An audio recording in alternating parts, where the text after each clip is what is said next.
Juro que o ar estava diferente naquela manhã. Estava parado, como se algo pesado estivesse pairando sobre a sala, e nenhum de nós conseguisse dizer o que era em voz alta. A árvore de Natal tremeluzia suavemente no canto, cintilando com os mesmos enfeites cansados que usávamos há décadas. A lareira crepitava, como sempre fazia, e o cheiro de rolinhos de canela vinha da cozinha. Mas, por baixo de todo aquele calor, havia um frio que não tinha nada a ver com o clima lá fora. Era o tipo de frio que vem de saber que você está prestes a ser lembrado de seu lugar na hierarquia familiar. Minha mãe estava lá, em seu hobby de veludo vermelho, sorrindo como se tivesse ganhado na maldita loteria. Seus olhos brilhavam de orgulho quando ela entregou à minha irmã, Rayane, uma pequena caixa embrulhada em papel alumínio e amarrada com uma delicada fita de cetim. Observei Rayane descascar o papel com aquelas unhas perfeitamente cuidadas, sua boca já se formando em um exagerado "oh meu Deus", antes mesmo de ver o que tinha dentro. Ela sempre fazia isso. Colocava uma pequena performance, como se estivéssemos em algum filme cafona da Hallmark e as câmeras estivessem gravando. Então ela abriu. Dentro havia uma chave. Uma simples chave prateada, aninhada em uma caixa forrada de veludo. Os olhos de Rayane se arregalaram, como se ela tivesse acabado de receber as chaves do reino. E de certa forma ela tinha, porque aquela chave não abria uma caixa de joias ou um carro novo estacionado na garagem. Ela abria a porta da frente de uma casa inteira. Nós compramos uma casa para ela. Mamãe disse, a voz embargada de orgulho, como se tivesse acabado de anunciar que Rayane havia curado o câncer ou escalado o Monte Everest descalça. Meu estômago revirou. Olhei para meu pai, que assentiu em concordância solene, como se fosse uma passagem sagrada de família. Rayane gritou, jogando os braços em volta dos dois e repetindo, "Obrigada!", várias vezes como um brinquedo de corda. "Você vai entender um dia", mamãe disse, virando-se para mim com um sorriso suave e condescendente, que fez minha pele arrepiar. Sorri de volta. Não porque estava feliz, não porque entendia, mas porque aprendi há muito tempo que nesta família o silêncio era mais seguro do que a honestidade. Meu próprio presente ainda estava no meu colo. Um envelope fino, simples e nada impressionante. Papai me deu logo após o grande momento de Rayane, quase como uma reflexão tardia. Sem aplausos, sem pausa, sem cerimônia. Apenas um silêncio, como se ele estivesse me entregando uma conta de luz. Eu podia sentir meu coração batendo nos ouvidos enquanto deslizava o dedo sob o selo, puxando cuidadosamente uma única folha de papel. Não olhei para ela imediatamente. Apenas encarei aquele maldito envelope em minhas mãos, me perguntando que tipo de mensagem eles achavam que isso enviaria. Que tipo de filha eles achavam que eu era? Que tipo de pessoa acreditavam que eu havia me tornado? Mas, antes mesmo de ler o que estava escrito na página, minha mente escapou de volta para centenas de outros momentos como este. De volta aos aniversários em que Rayane ganhava bolsas de grife, enquanto eu ganhava o que estava em liquidação. De volta aos jantares em que minhas opiniões eram recebidas com silêncio, enquanto cada anedota idiota de Rayane era celebrada, com risos e aplausos. De volta à época em que ganhei uma bolsa integral, e ninguém apareceu na cerimônia de premiação, porque Rayane tinha um recital de dança na mesma noite. Eu costumava pensar que era tudo coisa da minha cabeça, que talvez eu estivesse apenas sendo sensível ou amarga. Mas momentos como esse, em que deram a Rayane uma casa inteira como se não fosse nada e me entregaram uma única folha de papel, eu sabia melhor. Eu sabia exatamente onde estava nesta família. Eu sabia exatamente o quão pequena eles achavam que eu era. Eu podia sentir as palavras subindo pela minha garganta como ácido. Queria gritar. Queria lançá-las pela sala como punhais. Mas as engoli. Sentei-me ali e continuei sorrindo, embora cada músculo do meu rosto doesse com o esforço. Porque esse não era o momento de falar. Ainda não. O momento estava chegando, mas não hoje. Ser tratado como uma peça de reposição, houve um momento que ainda toca em um loop na minha cabeça. Especialmente quando tento me convencer de que estou apenas exagerando. Era meu último ano do ensino médio, na noite da cerimônia de premiação acadêmica. Eu tinha trabalhado duro, feito malabarismos em 2 empregos e mantido meu GPA impecável, enquanto Rayane estava ocupada sendo reprovada nas aulas de introdução e chorando sobre o quão difícil era a faculdade. Naquela noite, quando meu nome foi chamado para a bolsa de estudos acadêmica mais importante, na frente de todo o auditório, entrei no palco e vi minha mãe sentada na primeira fila, não aplaudindo, não sorrindo, mas rolando o telefone. Quando desci com o prêmio na mão, ela olhou para cima brevemente e disse, alto o suficiente para as pessoas ouvirem: bem, pelo menos ela é boa em alguma coisa. A maneira como sua voz cortou os aplausos me fez querer derreter no chão. Meus colegas de classe me deram meio sorrisos estranhos, e minha professora favorita me deu um tapinha no ombro, como se dissesse: você está indo muito bem, garota. Mesmo que sua própria mãe não conseguisse ver. Aquele momento solidificou algo. Dentro de mim, não apenas dor, mas clareza. Eu não estava imaginando isso. Eu não estava exagerando. Eu era invisível por design. E você sabe, eu sempre me perguntei: você já se sentiu assim? Como se fosse apenas um personagem de fundo na história da sua própria família. Como se suas vitórias só importassem se outra pessoa falhasse. Eu adoraria saber, porque eu não posso ser a única que carregou esse tipo de peso em silêncio. Deixe um comentário e me diga por que talvez compartilhar seja o primeiro passo para deixar ir.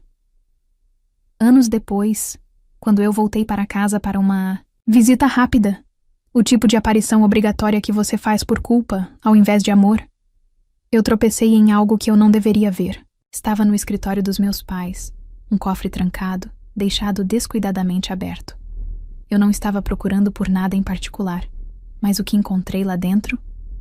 Bem, vamos apenas dizer que tudo mudou daquele momento em diante. Foi um tipo estranho de visita, o tipo que não vem do desejo genuíno de se reconectar, mas mais da culpa que ferve silenciosamente no fundo dos seus pensamentos, até que finalmente borbulha e força você a pegar o telefone.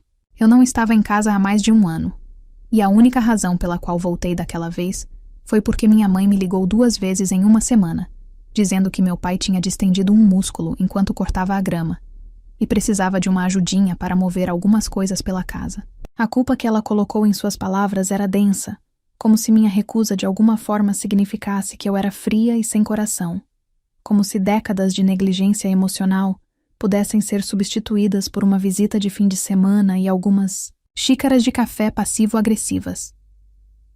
Cheguei em uma tarde de sexta-feira, à entrada da garagem ladeada por aquelas mesmas sebes bem aparadas que meu pai mantinha obsessivamente, como se fossem da realeza. Rayane não estava lá, é claro, que ela estava ocupada. Ou pelo menos essa foi a desculpa que mamãe deu, com um suspiro e uma pitada de decepção, como se a ausência de Rayane devesse de alguma forma ser um reflexo de mim. A casa não tinha mudado muito.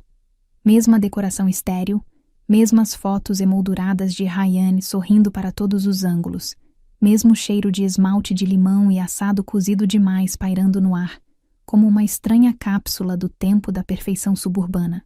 Na manhã de sábado, eu já estava contando os minutos até poder ir embora. Eu ajudei papai a mover algumas caixas pesadas na garagem. Ouvi a mãe reclamar sobre como o namorado de Rayane não era ambicioso o suficiente, e sentei-me durante um jantar, onde a maior parte da conversa girou em torno das reformas que eles estavam planejando na casa do lago. Eu balancei a cabeça, sorri e dei todas as respostas educadas certas, enquanto mentalmente verificava toda a interação. Era tarde da noite quando entrei cambaleando no escritório. Eu não estava procurando por nada.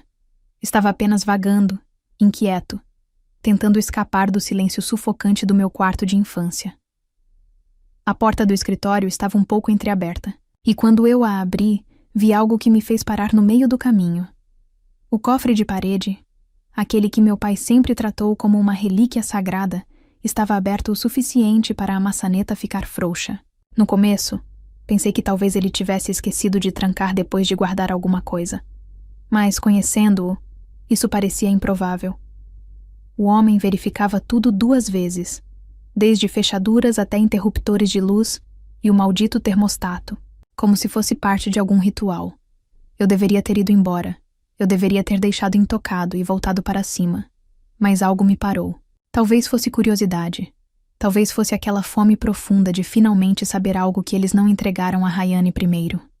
Eu andei lentamente, cada passo ecoando mais alto do que deveria, fazendo minha respiração ficar presa na garganta, enquanto eu abria a porta mais para dentro. Havia pastas grossas, cheias de papéis presos juntos de uma forma que gritava importância. Escrituras de propriedade, formulários de impostos, extratos bancários. Alguns deles eram papéis familiares, que eu esperava ver, como documentos vinculados à nossa antiga casa de família, ou contas que eu os ouvi mencionar de passagem. Mas então havia outra coisa. Um envelope escondido sob uma pilha de pastas de papel manilha, selado, mas sem identificação, exceto por uma pequena nota escrita à mão na frente, nas inconfundíveis letras maiúsculas do papai. Para ser aberta, após a morte. Eu não deveria ter aberto, mas abri. Dentro, havia uma cópia de um testamento.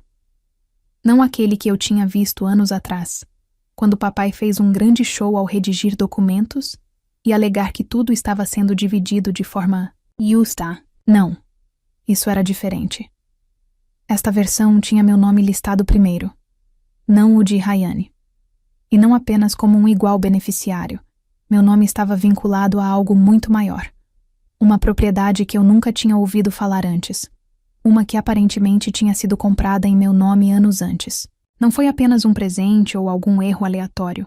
Foi deliberadamente documentado e arquivado legalmente.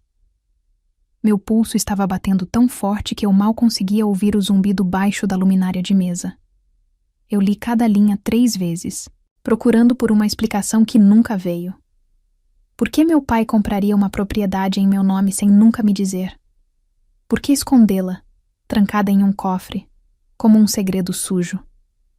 Minha mente correu, tentando juntar qualquer pista possível de anos passados que pudesse explicar o que eu estava segurando em minhas mãos. Passei o resto daquela noite vasculhando o cofre, cada papel parecendo mais pesado que os últimos extratos bancários que não faziam sentido, transferências que não combinavam com a narrativa da família e um documento em particular, um formulário de autorização atribuído com minha assinatura falsificada, datado de 2 anos antes. Aquele fez minhas mãos ficarem geladas. Alguém tinha usado meu nome, minha identidade, para mover dinheiro. E com base nos detalhes que aconteceram mais de uma vez, eu não os confrontei naquele fim de semana. Eu não disse uma palavra no café da manhã na manhã seguinte. Eu simplesmente arrumei minhas coisas e fui embora antes do meio-dia, alegando obrigações de trabalho. Mas no momento em que voltei para meu apartamento, eu comecei a cavar. Eu puxei relatórios de crédito, contatei um amigo advogado e comecei a desvendar as camadas de transações financeiras que eu nunca soubera que existiam, silenciosamente, cuidadosamente. Eu não queria levantar suspeitas, ainda não. O que eu descobri nos próximos meses foi algo que eu não estava preparada para: uma intrincada rede de decisões financeiras, transferências de propriedade e abrigos fiscais que apontavam para meus pais. Mas a parte mais impressionante era que, no papel, eu possuía mais do que eu jamais imaginei. Contas imobiliárias, investimentos, todos conectados a mim. E ainda assim, eles nunca disseram uma palavra. E a parte mais louca? Eles ainda não sabem. Eu sei que há um tipo muito particular de raiva que vive sob a pele, silenciosa e controlada, como uma queimadura lenta, com a qual você aprende a conviver, até que um dia você percebe que está cozinhando nela por anos, sem nunca perceber o quão quente ficou. Foi o que senti depois de descobrir o quão profundamente meus pais enterraram a verdade. O quanto do meu nome e identidade estavam ligados a coisas que eles nunca pretenderam que eu entendesse, muito menos me beneficiasse. E não era apenas o engano, era a presunção, a suposição de que eu continuaria desempenhando meu papel para sempre, sorrindo educadamente enquanto eles entregavam a Rayane a coroa repetidamente, como se fosse seu direito de nascença. Então, eu fiz o que qualquer mulher que foi subestimada por muito tempo eventualmente faz. Eu comecei a planejar. Eu embrulhei o envelope em uma caixa branca simples, sem fita, sem glitter, sem distrações. Apenas a verdade, sentada silenciosamente sob a árvore como uma bomba relógio. E conforme os dias se aproximavam do Natal, eu ensaiava meu silêncio. Eu pratiquei meu sorriso. Eu me lembrei que eu não precisava gritar, não precisava discutir, nem mesmo explicar. Minha vingança seria entregue com equilíbrio, precisão e uma única revelação bem cronometrada. Porque se eles achavam que eu ficaria sentada durante outro Natal, fingindo que estava tudo bem, sorrindo durante mais um brinde ao sucesso de Rayane, enquanto eles me jogavam restos e chamavam isso de amor, bem, então eles estavam prestes a aprender quem eu realmente sou. A manhã de Natal sempre seguiu o mesmo roteiro cansado em nossa casa. Performance perfeitamente encenada, onde cada sorriso foi ensaiado, cada gesto deliberado e cada maldita emoção filtrada através de camadas de tradição passivo-agressiva e café excessivamente doce. A árvore estava no mesmo canto que sempre teve, enfeitada com luzes douradas e ornamentos que minha mãe insistiu em manter, apesar do fato de que metade delas estavam lascadas ou rachadas. O fogo crepitava, os rolinhos de canela queimavam levemente nas bordas e o cheiro de alegria falsa enchia a sala como uma névoa invisível. Ninguém ousava comentar sobre isso. Era o tipo de manhã de feriado que parecia perfeita de fora, como um globo de neve que você orgulhosamente exibiria em uma prateleira. Mas dentro do vidro, o ar estava duro e amargo, e cada palavra estava a um sopro de se quebrar em algo afiado. Eu sentei na mesma poltrona gasta que eu ocupava todos os anos desde os meus 16 anos. A única diferença agora era a raiva silenciosa que zumbia sob minha pele, como uma velha ferida que nunca cicatrizou completamente. Meus presentes, cuidadosamente embrulhados, estavam no meu colo. Caixa branca lisa, cantos limpos, sem laço, sem frescuras, apenas uma caixa esperando pacientemente, enquanto Rayane gritava de excitação sobre sua nova bolsa de grife, efusivamente, sobre como ela combinava com os sapatos que ela tinha acabado de desembrulhar. Meus pais olharam para ela com aquele olhar familiar de orgulho e indulgência, o mesmo que eu costumava perseguir, até que percebi que eles nunca iriam mirar na minha direção, não importa o que eu fizesse. E então chegou o momento, aquele que eu estava esperando com uma paciência que eu não sabia que tinha. Não uma birra, não uma explosão emocional que eles poderiam considerar uma reação exagerada. Não. Eu planejei algo melhor.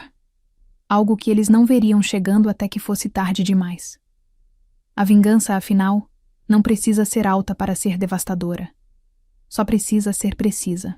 Comecei entrando em contato com um amigo advogado em quem eu confiava completamente, alguém que não vacilaria quando eu entregasse uma pilha de documentos e pedisse que me ajudasse a entender todos os ângulos legais. Nós vasculhamos tudo: títulos de propriedade falsificados, assinaturas, transferências de ativos e aquelas estranhas autorizações bancárias. Descobriu-se que o que tinha começado como uma curiosidade silenciosa estava agora tomando forma como algo muito maior.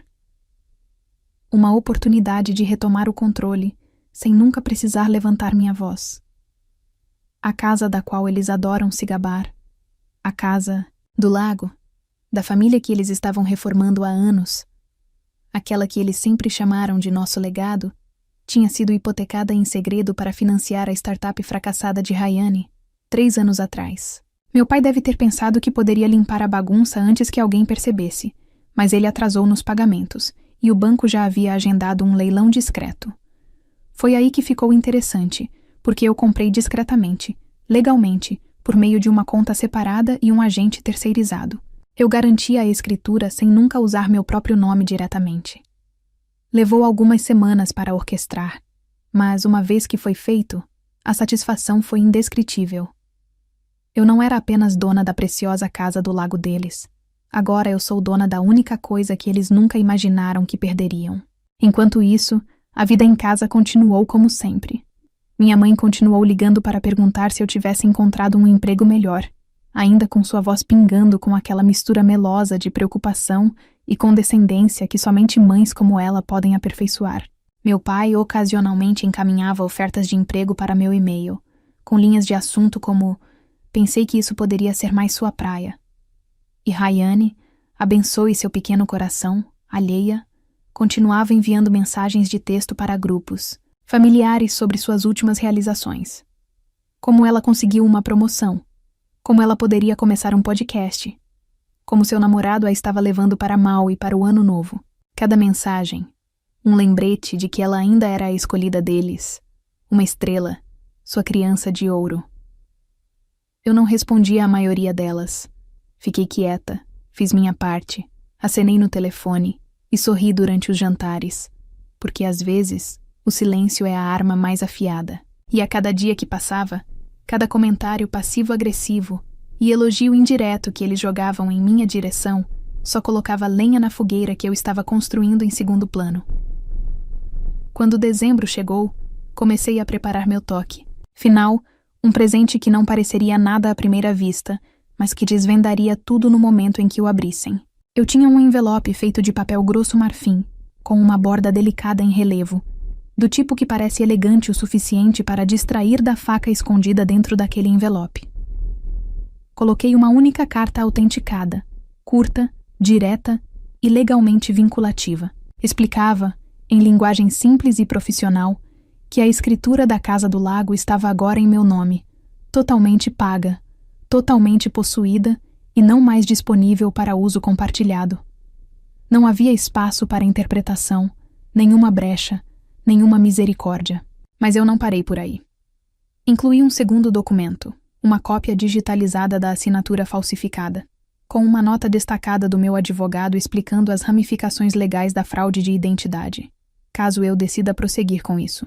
Eu não iria processá-los. Ainda não, de qualquer forma. Eu só queria que eles soubessem que eu poderia, que eu tinha o poder. Agora, aqueles anos sendo ignorada, rejeitada e subestimada, finalmente chegaram ao fim. Devastação silenciosa e rastejante foi quando a peça final se encaixou. Quando mamãe finalmente percebeu que algo estava acontecendo pelas costas dela o tempo todo. Porque não era apenas o fato de que agora eu sou dona da preciosa casa de aposentadoria deles, era o fato de que papai tinha guardado um segredo dela. Um segredo que começou anos atrás, quando ele hipotecou a Casa do Lago sem contar a ninguém, provavelmente pensando que poderia limpar a bagunça antes que ela chegasse à superfície. Mas ele não fez. O banco se moveu mais rápido do que ele esperava. A propriedade entrou em silencioso leilão. E quando alguém percebeu, já era tarde demais. E eu estava esperando, observando, pronta. Rayane, abençoe seu pequeno coração, sem noção, olhou ao redor da sala como se alguém tivesse começado a falar em uma língua estrangeira. Ela segurou sua bolsa nova perto do peito e piscou rapidamente, sem saber se deveria dizer algo ou apenas ficar quieta. Pela primeira vez, na vida, ela escolheu a última opção. Meu pai ainda não tinha falado. Ele apenas ficou sentado lá, segurando os documentos. Suas mãos não tremiam mais, mas estavam completamente paradas agora, como se a gravidade do que tinha acontecido tivesse finalmente se acomodado em seus ossos. Minha mãe se levantou abruptamente e deu um passo para longe dele, seus olhos arregalados, com a realização, sua respiração presa na garganta como uma mulher que tinha acabado de ser esbofeteada por uma verdade muito pesada para suportar. E então ela quebrou. Seus ombros desabaram para dentro. Sua voz falhou em uma pergunta meio sussurrada, que eu não conseguia entender. E pela primeira vez na minha vida, eu a vi como algo diferente de intocável. Frágil, confusa, traída pelo homem que ela pensava que entendia. Eu não me movi, não ofereci conforto ou explicação. Eu apenas sentei lá em silêncio, deixando o peso da minha vingança se instalar no quarto como uma nuvem de tempestade finalmente pronta para chover. Porque isso não era apenas sobre propriedade, era sobre poder. E pela primeira vez, isso me pertencia. O silêncio no quarto era tão denso que parecia um peso pressionando contra meu peito, grosso e imóvel, como se o ar tivesse se transformado em xarope e ninguém pudesse respirar através dele. Minha mãe ainda estava de pé, sua expressão em algum lugar entre traição e descrença, enquanto meu pai sentou-se curvado, como um homem que tinha acabado de ver todo o seu castelo de cartas desabar em câmera lenta. Rayane não disse uma única palavra, segurando sua bolsa como se de alguma forma pudesse protegê-la das consequências, agora se desenrolando diante de seus olhos. Ninguém se moveu, ninguém falou, e naquela pausa pesada, eu percebi algo que não tinha entendido completamente até aquele exato momento. Esta não era mais apenas uma história de vingança. Era um acerto de contas. Levantei-me lentamente, alisei a bainha do meu suéter com calma deliberada e disse as palavras que tenho certeza que ecoarão em suas cabeças muito depois de eu ter ido. Obrigado pelo café da manhã? Eu disse, minha voz leve, mas firme, como se nada fora do comum tivesse acontecido. Como se eu não tivesse acabado de detonar uma granada bem no meio da manhã perfeita de férias deles. Ninguém respondeu, nem mesmo um aceno, nem mesmo uma piscada. E aquele silêncio, aquela boca de olhos arregalados ligeiramente aberta, o silêncio era mais satisfatório do que qualquer discussão ou confronto poderia ter sido. Peguei meu casaco nas costas da cadeira e o vesti lentamente, saboreando o constrangimento, a tensão, a descrença girando no ar como fumaça após um incêndio. Eu não me expliquei mais. Eu não ofereci desculpas ou justificativas. Eu não dei a eles uma última chance de distorcer sua narrativa ou minimizar o que eles fizeram. Eu já tinha dito tudo o que precisava ser dito, não com palavras, mas com ação. E ação, nesta família, sempre foi mais alta do que qualquer outra coisa. Quando cheguei à porta da frente, eu me virei para trás por um momento. Não porque eu queria um momento de grande final, não porque eu queria me gabar, mas porque eu queria ver os rostos deles uma última vez, com todo o peso da realidade finalmente se estabelecendo. E só para ficarmos claros, eu disse, meus olhos se movendo lentamente entre cada um deles. Eu não vou dividir a casa, não dessa vez. É minha agora. Tudo. E eu acho que está na hora de começar a fazer coisas por mim. Houve uma gota de silêncio. Um lampejo de confusão cruzando o rosto da minha irmã, como se a ideia de eu reivindicar algo que ela não podia tocar fosse quase fisicamente dolorosa para ela processar. Minha mãe parecia que queria dizer algo. Talvez discutir, talvez implorar. Mas ela não disse nada. Talvez, pela primeira vez na vida, ela entendeu que suas palavras não tinham mais peso aqui. E meu pai? Ele nem levantou os olhos. Ele apenas continuou olhando para o documento em suas mãos, como se ele olhasse por tempo suficiente e a tinta pudesse se reorganizar, lhe dando uma segunda chance. Mas não havia mais segundas chances. Eu saí, fechando a porta atrás de mim com um clique silencioso que, de alguma forma, pareceu mais poderoso do que 1000 portas batidas. O ar frio me atingiu como um vento purificador, afiado e honesto, e pela primeira vez em anos, eu senti algo que quase se assemelhava à paz. Não alegria, não vitória, mas algo mais silencioso, uma sensação inabalável de que eu finalmente tinha recuperado o que eles passaram anos roubando. Paz por paz. Minha voz, meu espaço, minha dignidade. Quando cheguei ao carro, minhas mãos tremiam levemente, não de nervosismo, mas de alívio. O tipo de alívio que você sente depois de prender a respiração por muito tempo e finalmente soltá-la em uma longa e dolorosa expiração. Eu não olhei para trás. Eu não precisava. O que quer que ainda estivesse acontecendo atrás daquelas paredes não era minha preocupação. Não era mais. Eu tinha entregado minha verdade e a deixei sentada em sua mesa de jantar perfeitamente polida, como um espelho que eles não podiam evitar. Mais tarde naquela noite, eu sentei na casa do lago, enrolada em uma velha poltrona perto da janela, envolta em um cobertor que cheirava levemente a cedro e poeira. A neve começou a cair suavemente, flocos macios flutuando pela superfície congelada do lago. E o mundo lá fora estava silencioso, do jeito que só o inverno sabe ser. Eu tomei meu café lentamente, deixando o calor preencher os espaços vazios que viviam em meu peito por muitos anos. Era estranho como a casa estava quieta, sem vozes, sem tensão, sem ninguém tentando ofuscar outra pessoa ou competir por migalhas de aprovação. Pensei em ligar para um amigo, talvez contar a história, toda em um monólogo dramático regado a vinho, mas não fiz. Algumas histórias não precisam de testemunhas. Algumas vitórias não precisam de aplausos. Eu não sabia se eles iriam entrar em contato, se eles tentariam explicar ou justificar, ou fingir que nada tinha acontecido. Talvez eles fizessem, talvez eles não fizessem. Eu não me importava mais. Eu não estava interessado em encerrar o assunto. Eu não estava procurando por perdão ou reconciliação. Eu finalmente tinha traçado uma linha, não em raiva, mas em autopreservação. E pela primeira vez, eu não estava recuando.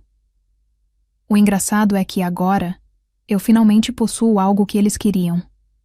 Eu nem quero, mas eu precisava que eles soubessem que eu poderia pegar, assim como eles tiraram tudo de mim.